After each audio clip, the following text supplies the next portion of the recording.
Hey, what's up guys, Auto Fanatics. So today's video is going to be on a 1969 Lamborghini Miura S. Now, I came across this video a couple of weeks ago and I absolutely loved the videography and the storytelling, and I decided to reach out to the content creator. It's Evan. He is the founder and the videographer and photographer for Aerial Automotive based in Sarasota, Florida. I'm going to put all his contact information in the description of this video. And like I said, this is a very significant car, probably the most significant car from the Lamborghini brand. This was the car that started it all into creating the supercars and high-performance cars that we have today.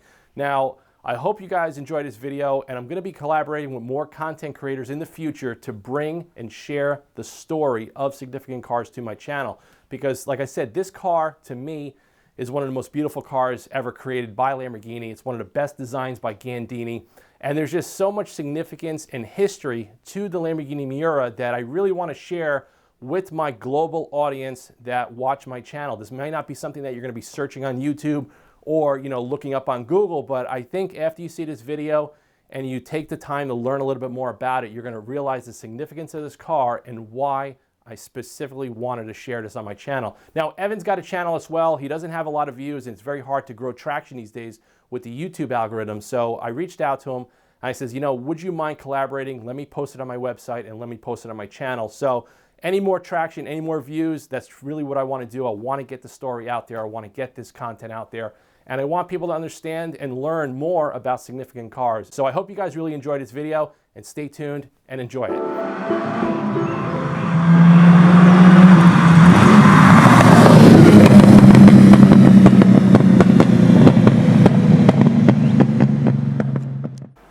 1969 Lamborghini P400S. Miura.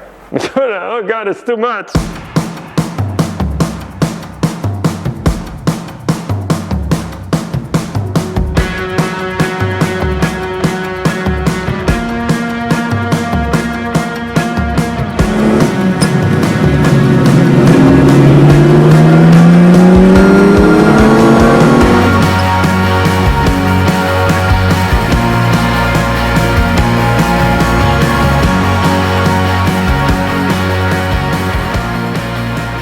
Hi, my name is James.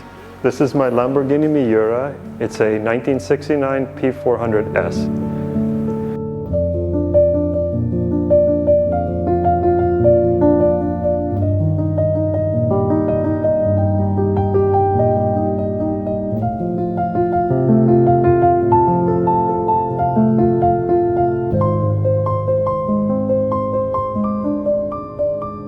I was born in Athens, Greece. My father worked for the U.S. government. We basically were a typical middle-class family. I definitely was not born with a silver spoon in my mouth. We moved back to the States in the late 70s, and I went to high school and later on went to college and graduated. Unfortunately, I graduated during one of the worst recessions in our history.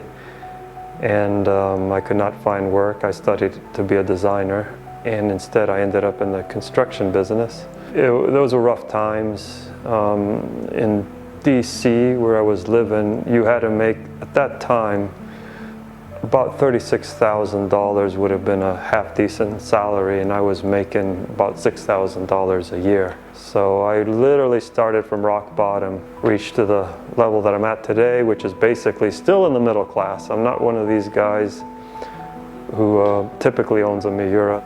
I bought the car in the year 2000 when it cost $60,000, and I had a loan for that, and it seemed like a huge loan to me, and it took me many years to pay it off. To this day, it makes me appreciate the car even more.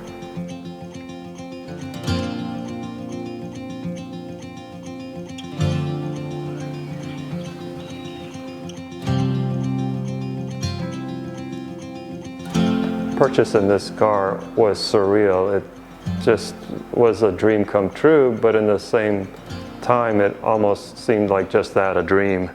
I used to drive the Miura every week. I would even pick up groceries with it. I would take my Labrador puppy for drives in it. Literally, he'd sit on my lap and I would drive him around. So it was something I actually enjoyed frequently. It was not a trailer queen.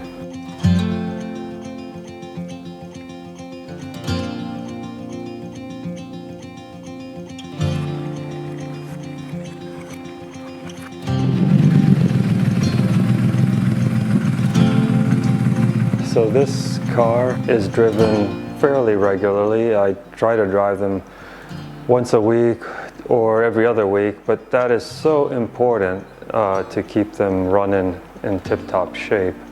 And it just basically lubricates your seals. It's just very, very important to run them. And I think anybody that has a trailer queen is going to have issues sooner or later with a car.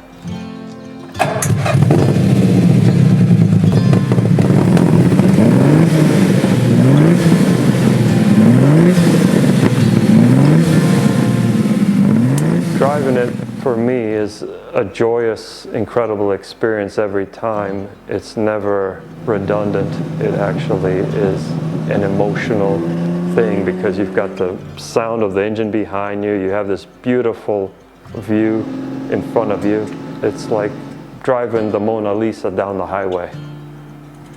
I have a Lamborghini Countach, it's a 1981. I have a Ford GT 2005 Supercar, a Ferrari Boxer 512 BB, and they're all special in their own ways, but this thing is exceptional in the fact that it is so immensely beautiful to look at. It just is very different than the rest of them in the sense that it's much more visceral. It's, in my opinion, the most beautiful car ever made.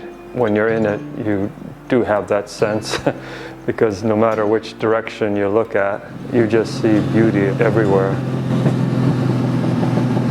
Driving the Miura is a very raw experience. The steering's fairly light and it communicates very well. The brakes, of course, are nothing compared to today's cars, but back then they were probably the better, if not best, brakes you could find. It handles very well. I know there's so many myths about these cars, but if you have plenty of gasoline in the gas tank, which is in the front, and that equalizes the weight distribution, the car handles really well with today's modern tires. I run Pirellis, and you'd be amazed. It will actually throw numbers like 0.93 Gs, which, you know, is really good for a 51-year-old car. It's a torquey engine. It does like to rev, and it makes all kinds of visceral musical sound.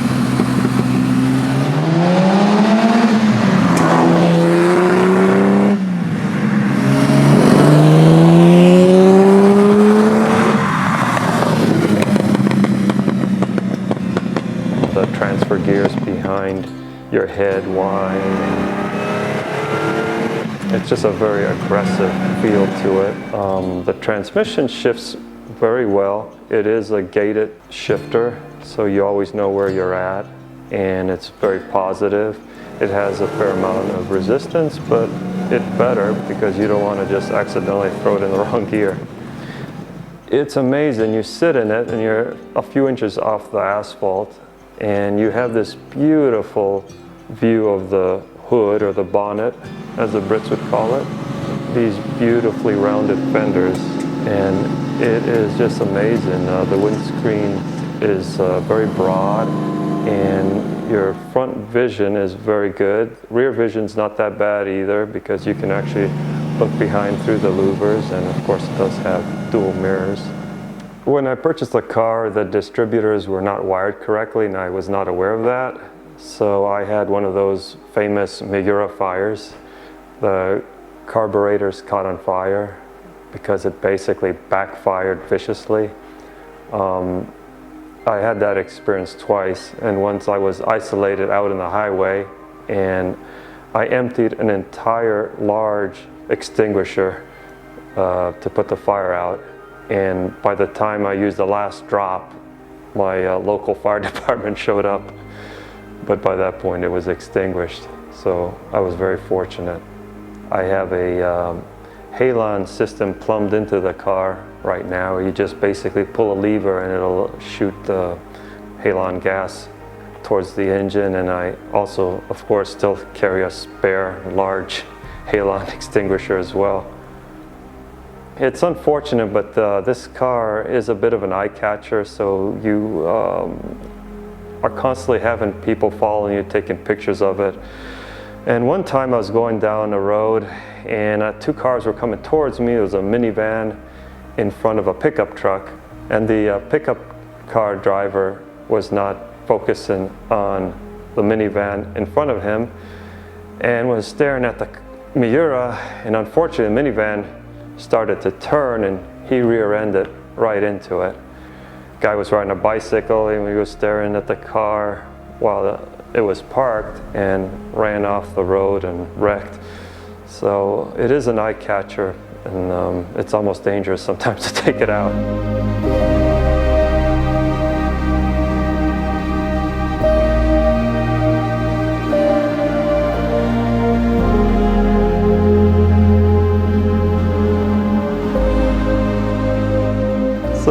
So the Miura has some misconceptions that they go airborne at a certain speed. Well, I've had this one up to 145 miles an hour without an issue. The trick is you basically make sure you have a full tank of gas, and that helps with the weight distribution. It was very stable at 145, so that's a major myth, but it's a myth because basically people test drove these things in the 60s with, say, an eighth tank of gas and would go 175 miles an hour, and yeah, sometimes the front end would float around for sure. But I think in today's driving conditions, especially in the United States, you're never going to have to worry about the car becoming an airplane.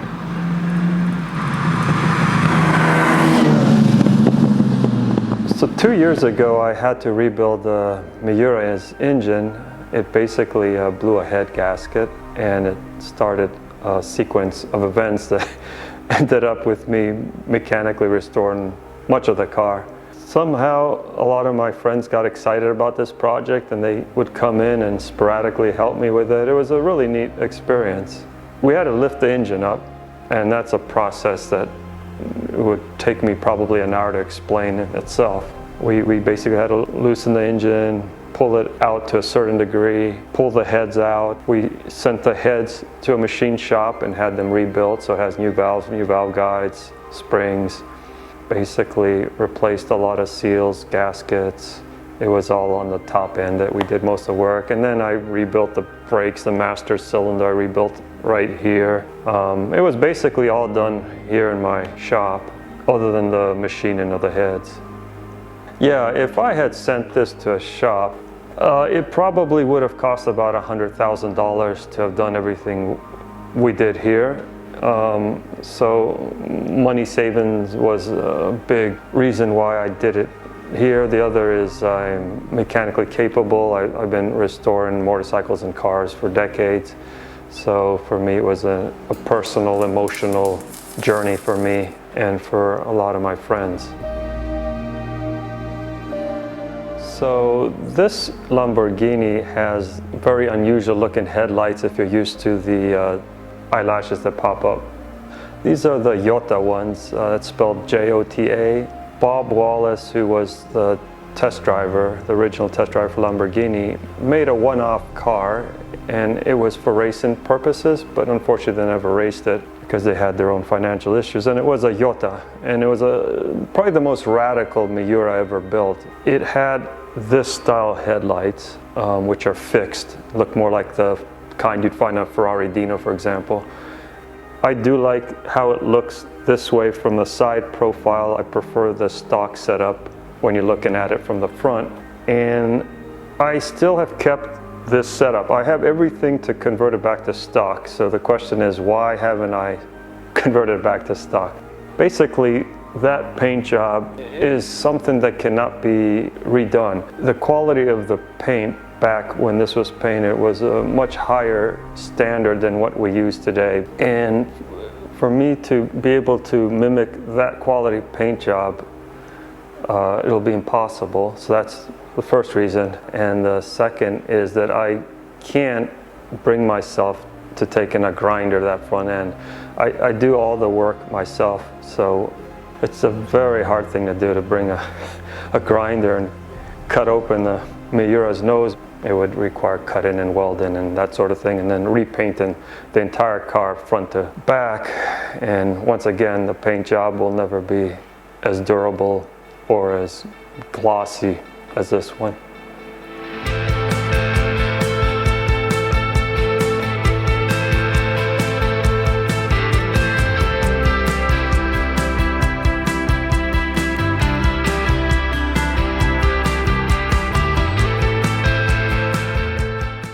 So this is my wall of madness. I collect Lamborghini paraphernalia, Ferrari as well, and other makes. I collect die-cast models. I have models that I used to build when I had time. I still keep the boxes to these models. I guess I just am a car collector junkie. A lot of these are original posters. That one I had over my bedroom when I was a kid. This one my brother actually had made for me. So this sign here, which is an original from the 60s, it's a Schaefer beer sign which used a Miura.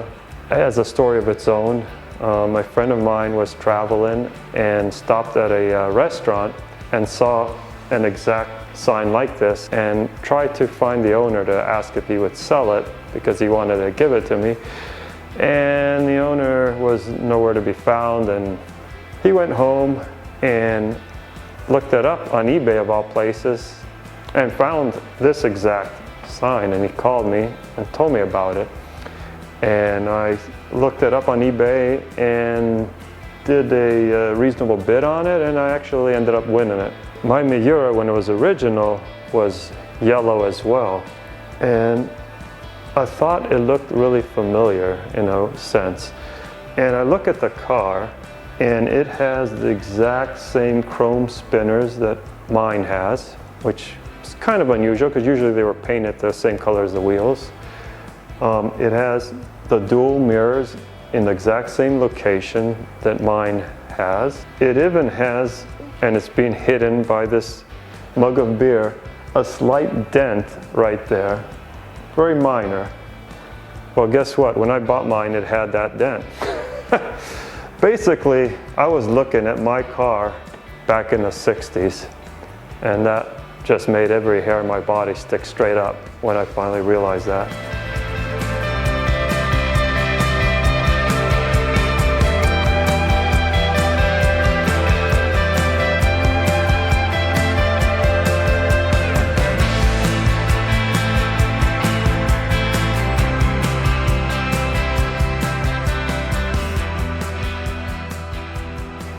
Did I ever think the car would be worth over $1 million when I bought it? No, not even once. I was astonished at how valuable these cars have become. I purchased this for $60,000, and now it's worth well over $1 million. But that doesn't mean anything to me because I'm still gonna use it and enjoy it. And again, I have no intention of ever selling it. So its value is sort of non-consequential for me.